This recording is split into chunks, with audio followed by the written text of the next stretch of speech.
What's up, everybody? Today I'm sharing my process for painting a black Friesian foal using just two colors, and black is not one of them. So let's get into it.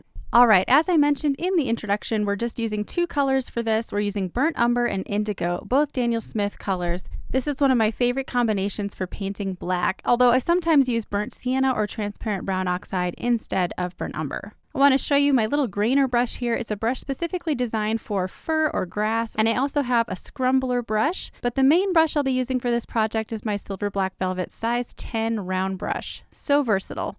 Alright, I squeeze my paints onto the palette, and then I almost always start with some sort of the wet and wet technique.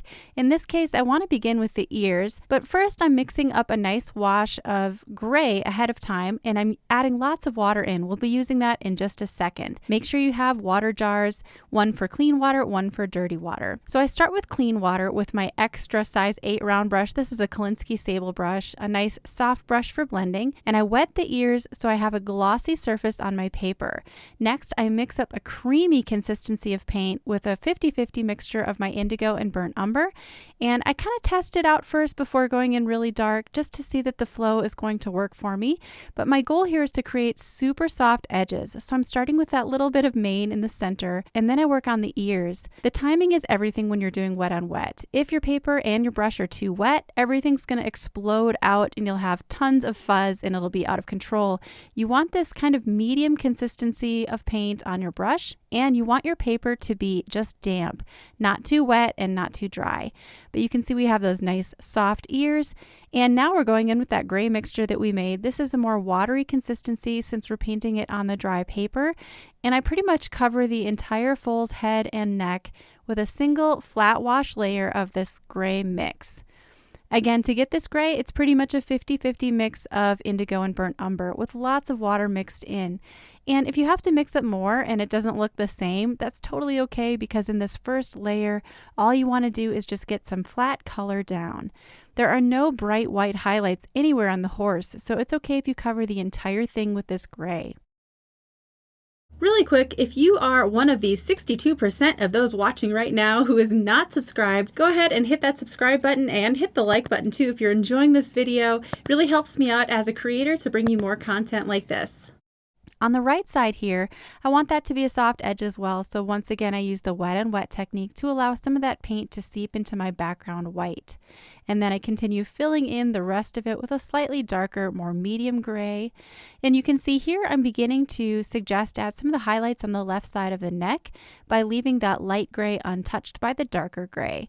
So now we're going to begin the process of continually building up our layers and adjusting our values. When you're using a simple mix like this with just two colors, it is so freeing because you don't have to worry about adjusting colors too much. It's just how warm it is or how cool it is. I like to paint the eyes ahead of time because this gives me a reference point to compare all my other values to this super dark black on the eyes. It also gives me a quick win at the very beginning of a painting. I can see the highlights and the beautiful lifelike look of an eye. It just keeps me moving and gets me excited to continue the painting and finish it up. Once you have the eye finished, you can start to add more layers.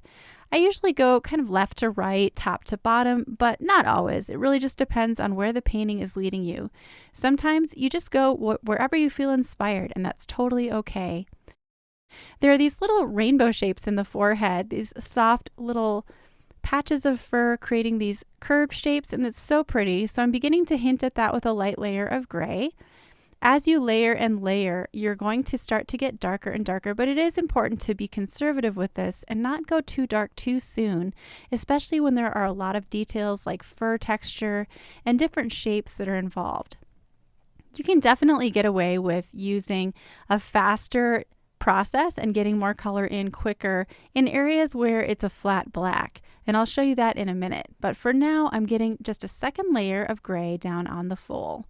Now I'm mixing up some more burnt umber and indigo. It's a milky consistency, so a bit darker than what I've been working with so far, and I'm using that to paint a first layer in the nostrils, on the muzzle, the soft muzzle, and on the mouth. There's a lot of dark shapes going on here in the lower part of the face, so that's just helping me block in some of those initial values. I add some texture to the left side of the face. And then for the soft muzzle, one of my favorite techniques is to use a dry brush technique where I just scrape my damp brush across the dry paper. And you can see it leaves little bits of texture where the brush is catching on the peaks and valleys in the paper. If you feel like this video is moving a little too fast, good news, the full-length version of this tutorial is available in real time. Just head over to watercolormastery.com where you can become a Watercolor Mastery member for just a small amount per month. Included in the membership are over 150 other real-time tutorials, including more horses if that's what you're into. There are portrait tutorials, landscapes, flowers, all kinds of things, and we include our very popular daily challenge. We trickle out new videos every Monday, Wednesday, and Friday, and they're just 20 or 25-minute tutorials. So if you're short on time, there's always something fun to paint. I'll leave a link in the description so you guys can check that out. Now for the neck, I want this area to be super soft, so I pre-wet it just like we did at the beginning on the ears. And then I mix up a really dark mix of black using indigo and burnt umber. It needs to be a creamy consistency and it needs to be thick paint. So I'm dropping that in everywhere I want there to be pure black on the neck. And then I use a separate brush. This is so helpful to have a second brush that's clean so you can pull some of that color into the areas in the light so you're not constantly just putting down new color all the time. I have this brush, the silver black velvet brush, loaded with paint, and then occasionally I switch back to my Kolinsky Sable brush to blend and softly pull some of that color into the areas of light. This way I can blend and apply paint kind of all at the same time. We're going to do the same technique for the center of the head, so take clean water and apply it to the face, just avoiding the eyes and any areas where you want to preserve your highlights. Then we're taking that same super thick, creamy consistency of black, painting it in the center of the head and anywhere I want my darkest values to be. Once again, I like to switch back and forth between brushes so that I can take and grab hold of some of that dark paint and pull it into the areas that are in the light. But for now, I'm just getting down all the darkest values. I'm also using that brush to create kind of a starburst shape coming out of the center of the face, suggesting the cowlick where the fur is growing from. Generally, you want to move your brush in the direction the fur is growing for the most realistic look. This is now a second layer on the mane, and you can see it's really starting to come to life. This is when it just gets so fun. You can start to see it popping out of the page almost. Now I'm taking my second brush and softening and smoothing, pulling and pushing some of that paint. You're going to be constantly making adjustments to your shapes. You don't always get the perfect, correct value or shape on the first try, so it does take some adjustments.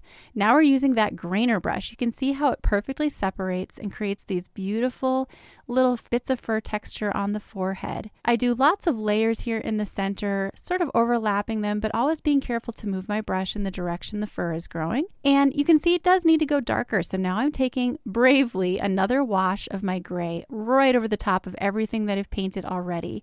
This can be a bit scary. Just make sure that you're softening and smoothing your edges so that no hard edges form with this puddle of new color. Then I go ahead and paint the right eye. It was looking a little strange without it. And I use my size 4 silver black velvet round brush for these little details like eyelashes. It's good to have a variety of brushes to work with. You're only as good as the tools you're using, right? So make sure to invest in some quality brushes and paper. Those are going to be your most important factors to ensure the success of your painting. And of course, practice. So now I'm just touching up details like dark little values around the nostrils, those soft little ripples on the muzzle, darkening under the lips. Constantly compare your painting to your reference photo and make adjustments based on what you see. And if you're not sure, you can always test your brush strokes on a test piece of paper before going into your painting. That's a safe way to practice before diving in and will ensure fewer mistakes. So with these final details, our little foal is coming to life. And there is the finished painting. If mixing the correct colors from your reference photos is something you struggle with, be sure to download my free Pet Colors Guide. There's a link in the description for that. It includes examples of ways to match your own watercolor paints to your reference photos using just a limited palette of 5 colors. So be sure to check that out. Check out this next video all about painting a white horse in watercolor, total opposite of what we did today. I hope to see you there.